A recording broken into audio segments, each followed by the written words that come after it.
Hey, Misfits. I'm your host, Melinda. Thank you for joining Mystery Loves Company. Now hold on to your butts as we go on another mysterious adventure. Let's see what today has in store for us.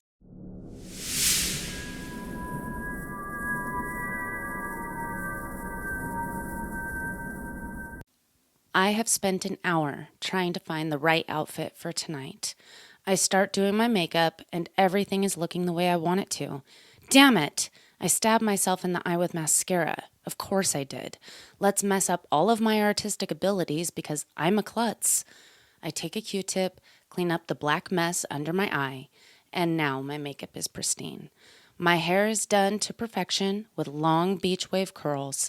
I give myself one last check in the mirror when I hear my friends blasting music outside. So I look out the window, and 3 of my friends are dancing in the driveway waiting for me to come out and meet them. Sam always has the best moves, so she's out there looking like a backup dancer in a music video. Jen is shaking her big ol' butt as always, and Katie is just dancing around aimlessly in the driveway since she has zero rhythm, but she doesn't seem to care. I laugh at the sight of my ladies, then I give my husband a kiss and I run out the door, dancing along, as we hop in the car and head off to our much needed and way overdue night on the town. As we start to pull away, my husband yells from the door, "Have fun, be safe, call me if you need me, I love you." I yell, "I love you too," and we are off. With the music blaring, we drive around for a bit, just singing and dancing in the car. I say we should grab some tacos and some margs before we hit the club. So we go to this little tequila bar for pregame margaritas and tacos. The margaritas go down like water on a hot summer day. Sam, who is driving, says, "I don't think I should drive." We all agree, and Sam decides to leave her car there for the night, and we call an Uber to take us downtown. While we wait for the Uber, we finish our last margarita, which is my second since I didn't want to get too tipsy too early. Now we have food in our bellies and pregame margs in our system, so we're ready to head out to the club. Our Uber arrives and we pile in the black minivan. The driver makes just a little bit of small talk and then asks what kind of music we want. We all yell out 80s rock in unison. The driver giggles, turns on some hair metal, and turns the volume up. We dance and sing the whole way to the club, which is only about 30 minutes or so. We pull up to the club. The driver turns the music down and says, "You ladies be safe tonight. There's a lot of weirdos out here." And again, in unison, we all say, "We are the weirdos, mister," being that The Craft is one of our favorite movies. The driver laughs again, waves, and leaves. My friends and I stand here on the sidewalk laughing a bit over the interaction. Then we all turn and start to go into the club. You could hear and feel the music bumping from the sidewalk. Little did we know, there's a live band tonight instead of a DJ. Well, this is a pleasant surprise. We dance our way up through the front door and go straight to the bar. We order our drinks, then head out to the dance floor. We dance and drink all the tequila while trying not to spill any on the dance floor. It's been a few hours and now I am a sweaty mess. So I step outside to get some fresh air. What a beautiful night. The air is cool but not cold. Just cool enough for me to lift my hair off my neck and have the breeze cool me down. It's been about 5 minutes and I know Katie's gonna come looking for me. I go back in and run to the dance floor. Now it's 1:30 a.m. I feel my buzz kick in hardcore, and I'm starting to slur my words, which I hate. I can't stand it when I get to this point, and I can't control the way I speak. So I switch to water. I go outside to get some more fresh air. Katie comes out a moment later and asks me if I'm all right. Knowing I'm better off than she is, I say I'm great. She has one of her shoes in one hand and her drink in the other, and she can't figure out why her shoe is in her hand. I say, I just needed a little fresh air, and by the looks of it, so do you. We laugh hysterically. Sam and Jen are still dancing it up, and I can't help but wonder where they got their endurance. We stay outside for about 15 minutes and then go back in to join our friends. It's 2 a.m. I pull my phone out of my pocket to call my husband to come and get us. Then I start to feel bad as I know he has to work in the morning and I don't want to wake him. I know he won't mind in the least bit, and he would probably prefer that I wake him, but we are drunk and annoying, and I just don't want to torture him. So I decide to book an Uber. I tell my friends that I booked a car and it was on its way. But Sam says that she's going to book an Uber too since she lives on the opposite side of town. Jen says, I'll go with Sam and just crash at her place tonight. Katie lives close to me, so she says, I'll ride with you and crash on your couch. At 2:15, my Uber arrives, but I'm nervous leaving while my other two friends are still here waiting, so I take my sweet time saying goodbye.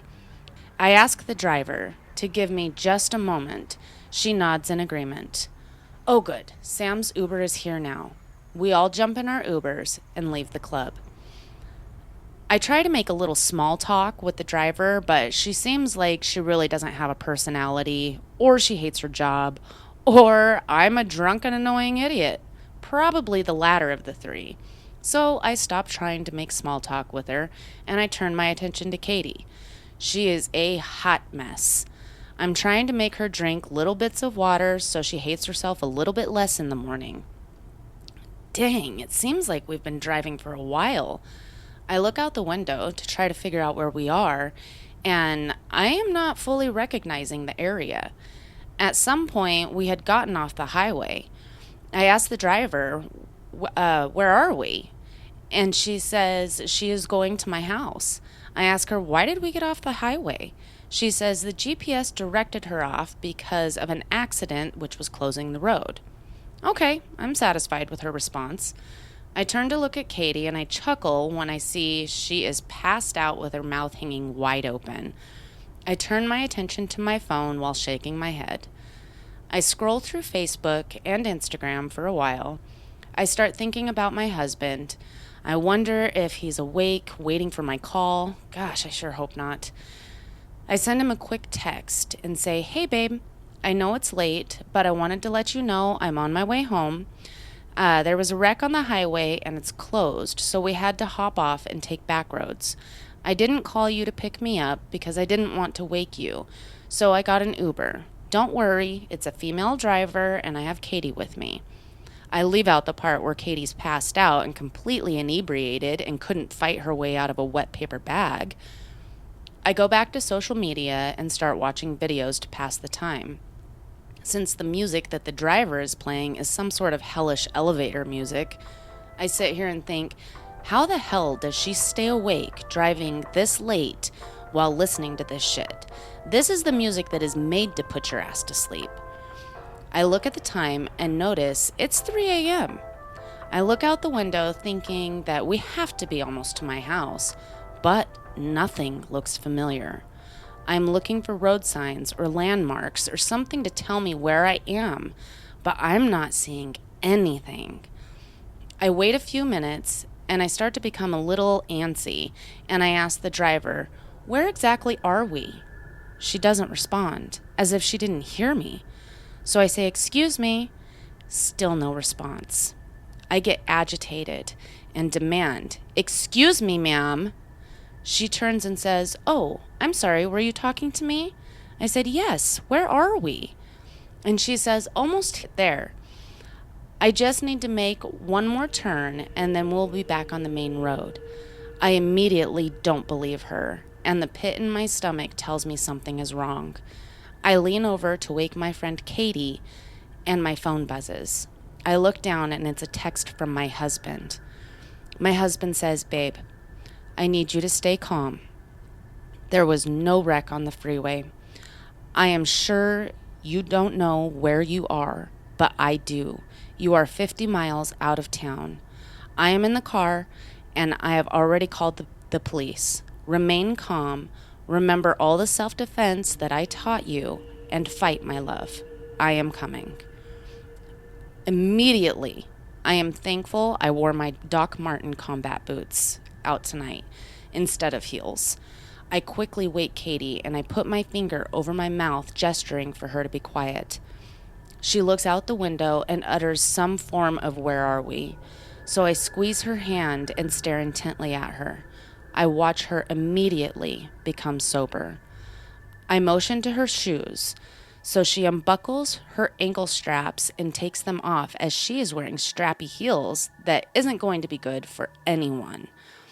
I hand her my phone to read the text from my husband, and I watch all the pigment drain from her face. She hands the phone back to me, takes the straps of her shoes, and wraps them around her hands so that she now has a weapon. We turn onto this dirt road next to a field. My mind is oddly clear, and I am beyond calm.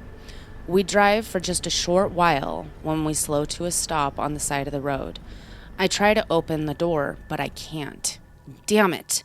I forgot to check for childproof locks before I got in the car. Safety rule number 1. Shit! So I do a quick scan of the area, and there's nothing but fields on either side of the road. I silently tell my husband, "If you don't make it in time, I love you." Then my mind switches to nope, get ready. I look out the windshield and I see that there is another vehicle parked in front of us. I recognize this vehicle. Why do I know this vehicle? Oh shit, the black minivan. My door swings open. The driver that took us to the club is standing there and he smiles and says, Hi, weirdo. Remember me? He pulls me out of the car, and the female driver is now standing at my door, and she pulls Katie out of the car. The man driver from earlier has my arms behind my back, and the other driver has a hold of Katie's upper left arm. I look at Katie, and I give her this look of, okay, it's time. Then I stomp on the talus of my guy's foot with my combat boot and all my strength. This catches him off guard, and he lets go of my arms. Katie takes her shoe and hits the woman in the face, heel first. The woman releases her arm, and we start to run. The guy grabs me by my hair at the top of my head and turns me around to where I'm facing him. And he says, Well, that wasn't very nice. So I ball up my right fist and I punched him in the throat with such force that I'm pretty sure I crushed his larynx. He grabs his throat and tries to breathe, but he can't. The woman is bleeding in her face from Katie's heel, and she is balled up on the ground. Katie and I run. We run as fast as we can into the field. Being that I love scary movies, I know not to run in a straight line. I grab Katie's hand and say, "Don't let go," and we run in zigzag through the corn. Within minutes, I can hear my husband's voice calling to me. I try to hear which direction it's coming from, but it's so hard to decipher. My heart is pounding in my ears, and his voice just seems so faint. I'm sure it's coming from where we just were. Oh shit, I left my phone in the car. He tracked my phone. He is by the car. Katie and I run back to where the vehicles are, and I see the male driver is now bleeding, and my husband is standing next to him yelling for me. As we come out of the field, I see flashing lights coming up the dirt road. The police take care of the rest of it. My husband grabs me, wraps me in a tight hug, and says, "Please call me next time." I say, "This only happens in movies." So I thought. Now I wonder, how did the woman driver know she was picking us up? How did she know that it wouldn't be all four of us, that it was just only going to be two? If it was just a two-person job to try and do whatever their plan was, taking four of us wouldn't have worked out in their favor.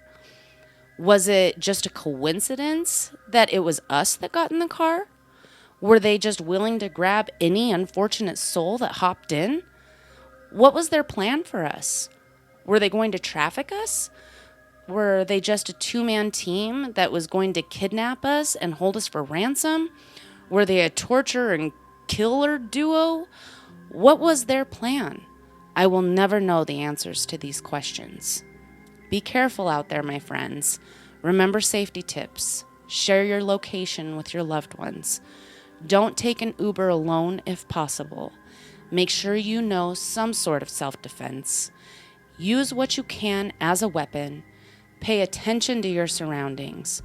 Always, always, always check for child-proof locks.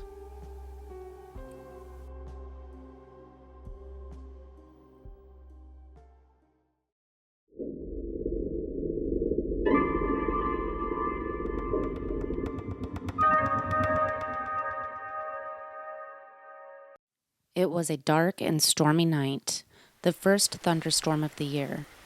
This was after my work shift ended at 4 a.m. I had to call a Lyft to take me to the train station as I didn't have my car at the time. I waited outside of my work for the Lyft to arrive. I didn't mind though. I happen to love thunderstorms. The rain was coming down quite heavily and the lightning and thunder was roaring. I found it extremely peaceful. A car pulled down the vacant street and stopped in front of me. I double-checked the Lyft app to make sure it was the right car, and it was. A gray Honda Civic. I got in and greeted the driver, whose name was Sahil. I attempted to sit in the front seat, but then he told me not to and to get in the back. I didn't realize at the time that this was customary to sit in the back seat. I apologized and graciously got in the back. From the bar to the train station, it was about 10 minutes. The reason I was taking a train instead of just Ubering all the way home was because it would save me about $40. The driver was going super slow, which is understandable given the weather conditions. I would expect anyone to drive with caution in a torrential downpour like this one. The driver didn't take the highway route, he took the side roads.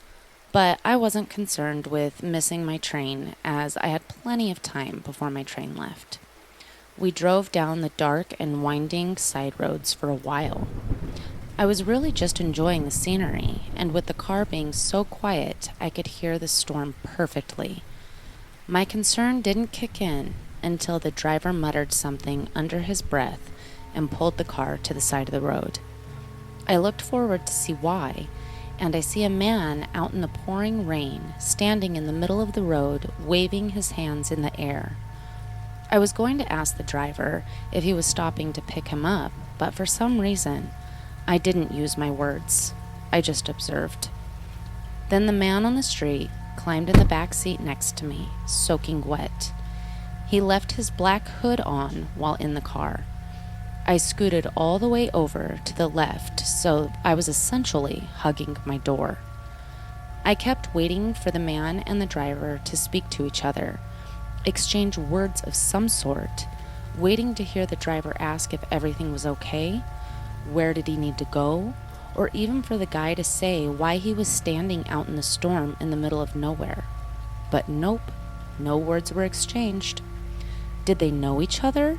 I had no idea what was going on. During the ride, I could feel the man next to me looking at me. Maybe he was just looking out my window. So I glanced up real fast to take a quick peek, and sure enough, he was looking right at me. I started paying closer attention to the route we were taking. It wasn't the right way to the train station.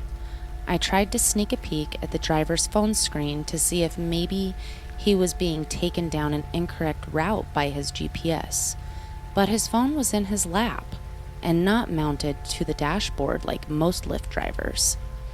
I politely said, "I think we're going the wrong way." He replied something in such a low tone and with a thick accent that I could hardly understand anything that he said. By the third time of asking him to repeat himself, I finally repeated myself and said, "We're going the wrong way." I confirmed this by checking the map on my phone, but the driver didn't acknowledge me. I felt as though the guy next to me was inching closer and closer every minute, and he also wouldn't stop staring at me. Eventually, I asked the driver to pull over and cancel the ride. Still no acknowledgement. At this point, the driver is blowing stop signs, and there are no stoplights in the area, so I didn't really have a good chance to escape, but I knew I was about to be the victim of something. This was some kind of trap, so I decided that I had to jump out of the car when I had the chance. I waited until we were on a street with the woods on one side, which was perfect for me to make my escape. The car was going probably 15 to 20 miles per hour. I opened the door and jumped out. The two men started screaming stuff to each other in a different language. My impact with the ground was obviously painful, but I think the layer of water on the street may have cushioned it a bit. The car came to a stop, and I saw the man that was sitting next to me get out. I had to get on my feet and run into the woods. I could hear him chasing after me, but I was sure with all the rain and how dark it was, and being that we were in the woods, that he wouldn't find me.